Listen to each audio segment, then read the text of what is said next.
என்ன பஸ்டாகிராஃபர்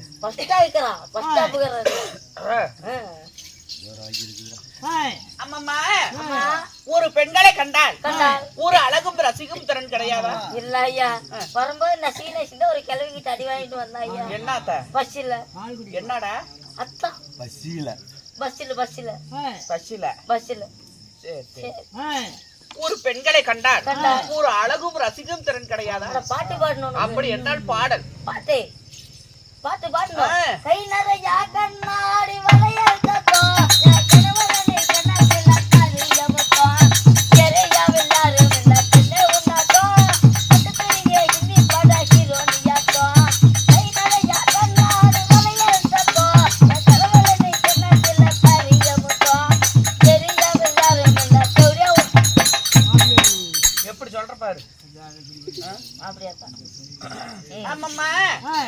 அப்படி இருந்த போதிலும் இன்னைக்கு வைத்துள்ள நாடகம் எதை முன்னிட்டு என்ன காரணம்?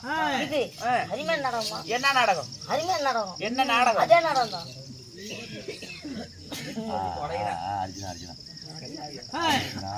என்னடா நாடகம்? அதே நாடகம் ஐயா, அதே நாடகம் சொல்ற.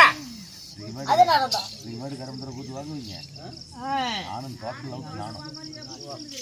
சொல்ற ஐயா, அரிமேல் நாடகம் ஐயா. என்ன நாடகம்? அதே நாடகம் தானே? அதே தான். அதே நாடகம். அதே நாடகத்தில் இன்னைக்கு வைத்துள்ள நாடகம் என்ன? அதே நாடகம் தான். அதே நாடகத்தில் நீ என்ன வேச்ச, நான் என்ன வேச்சம்? என்ன வேச்ச வந்துக்குது? எப்பயும் போல கோமாளி. என்ன வேச்ச வெளியே வந்துக்குது? இப்பயா பொண்ணு வேச்ச வெளியே வந்துக்குது. அத்த பேர் என்ன? அதே தான். அதே தான். அதே தான். அதே தான். அதே தான். இங்க வா. இங்க வா. அதே தான். அதே தான். அதே தான். அதே தான். உடனே வச்சு விட்டுருவேன். என்ன அதே தான்? நாங்களும் ராமகாரம் பாவமெல்லாம் குழந்தை இல்ல. அப்படி இருந்த போதிலும் யாரு குழந்தை குழந்தை பண்ற காரியத்தை பண்ணிட்டு பண்ணிட்டு அப்படி இருந்த போதிலும் அப்புறம் உன்னை ஏன் அடிக்கூடாது? உன்னை ஏன்டா அடிக்கூடாது? அப்படி இருந்த போதிலும் ஸ்ரீ மகாபாரதம் ஸ்ரீ மகாபாரதத்தில் மகாபாரதத்தில் யுத்த காண்டத்தில் ஒரு பகுதியாக விளங்கக்கூடிய அஸ்வத்ராமன் சண்டை.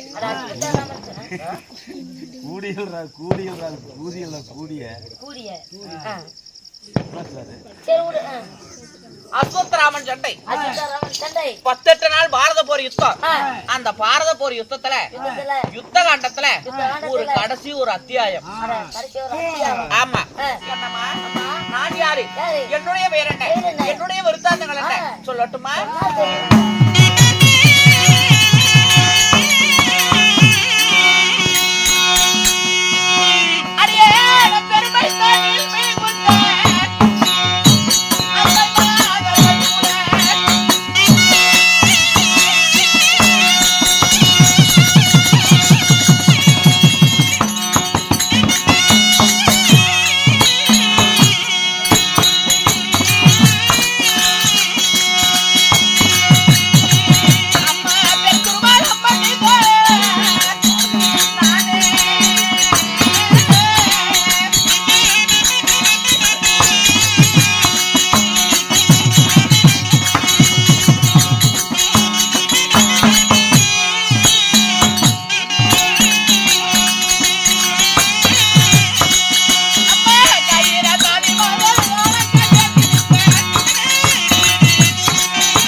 சூழ 1000 தாதிமார்கள் எனக்கு ஆழங்கள் ஏந்தி நிற்க கருவை களைத்த நூறா கலசத்தை உண்டு செய்த ஊரகத்து மாதர்களோ ஒழுங்காய் நடந்து என்னுடைய பெயரோ பேரும் தருவான் பெருந்துருவான் பான்மதி என்று சொல்லக்கூடிய பெருந்துருவான்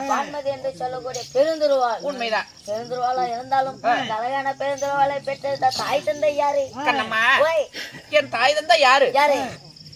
அவர்கள் எப்பேற்பட்டவர்கள்? கண்ணம்மா, அம்மா, உன்னை போல் மற்றவர்களை போல் ஒரு தாயின் அங்கத்தில் வழியாக பிறந்தேனா? நான் எப்படி பிறந்தவள்? எப்படி அம்மா?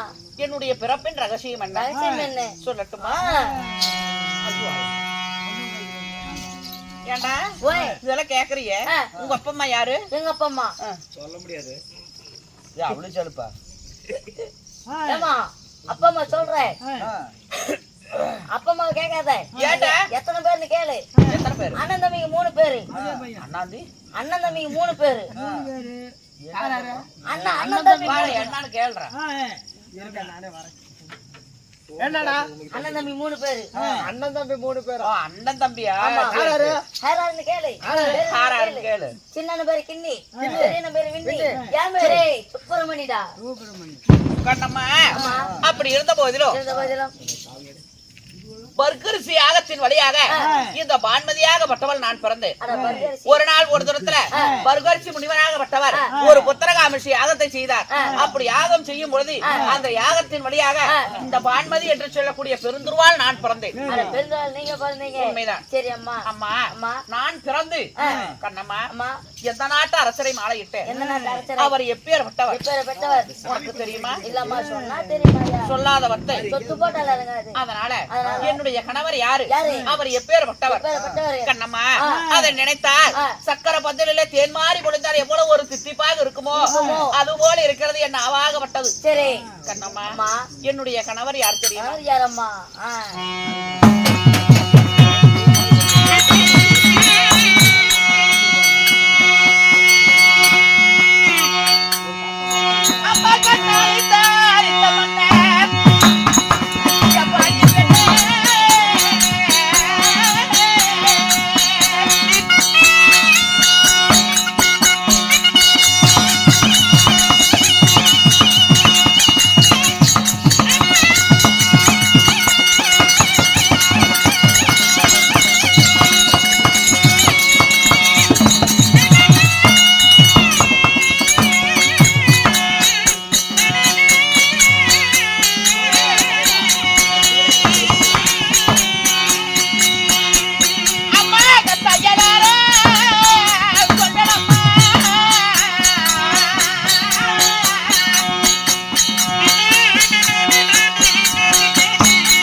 என்னுடைய கணவர் யார் தெரியுமா?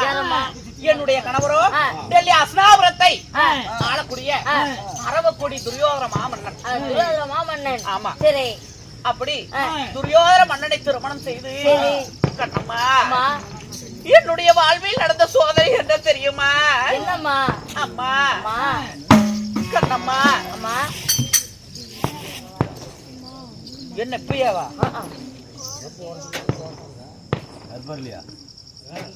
என்ன பிரியா?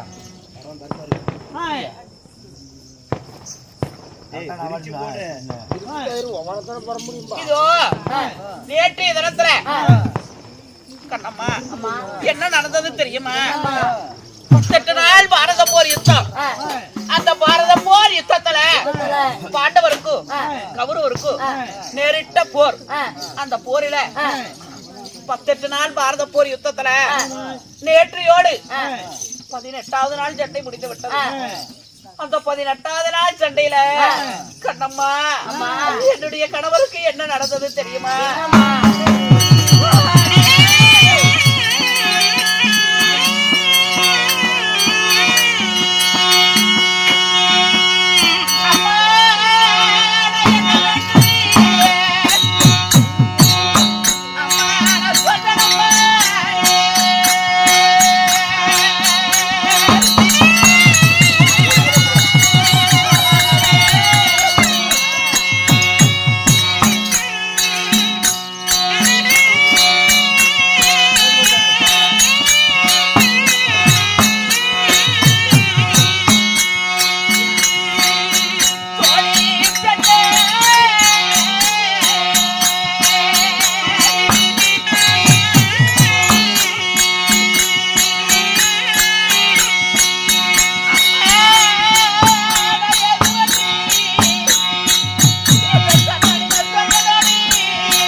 யுத்தத்துல 18வது நாள் சண்டை வரைக்கும் பாண்டவரே ஜெயம் ஜெயம் என்று ஜெயம் வெற்றி பெற்று கொண்டிருந்தார்கள். நேற்று 18வது நாள் சண்டையில என்னுடைய கணவராகப்பட்ட துரியோதன மன்னனை கண்ணம்மா அந்த வீமனாகப்பட்டவன் அந்த போர்க்களத்தில் என்னுடைய கணவரை துடையை அறுத்து விட்டானடி அம்மா.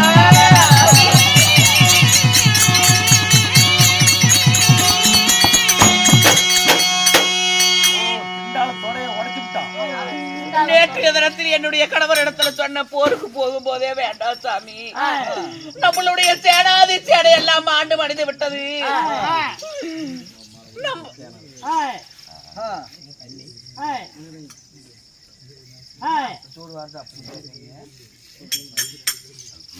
கண்ணம்மா, எங்களுடைய சேனாதி சேனை எல்லாம் ஆண்டு மடிந்து விட்டது. என்னுடைய கணவருடைய கூட பிறந்த 99 பேரும் கர்ண மகாராஜரோட சேர்த்து 99 பேரும் கர்ணனோட சேர்த்து 100 பேரும் ஆண்டு மடிந்து விட்டார்கள். அப்பொழுது என் கணவர் இடத்துல சொன்னேன், வேண்டாம் சுவாமி, உன் தம்பிமார்களும் ஆண்டு மடிந்து விட்டார்கள், நம்மளுக்கு இருந்த மகனாகப்பட்ட லக்கின குமாரனும் ஆண்டு மடிந்து விட்டார், நீங்க இருப்பதோ நீங்க மட்டும்தான், போக வேண்டாம்னு சொன்னேன். என்னுடைய பேச்சை கேட்காம போய் அந்த வீமனாகப்பட்டவர் தொடையில என்னால் அடித்து என்னுடைய கணவருடைய உயிர் வருவதும் போவதுமாக இருக்கிறது. என்ன நடக்குமோ ஏது நடக்குமோ ஒன்றுமே புலப்படவில்லை. அதனால இன்னைக்கு என்னுடைய கணவரை பார்க்க வேண்டும். வா போய் பார்க்கலாம்.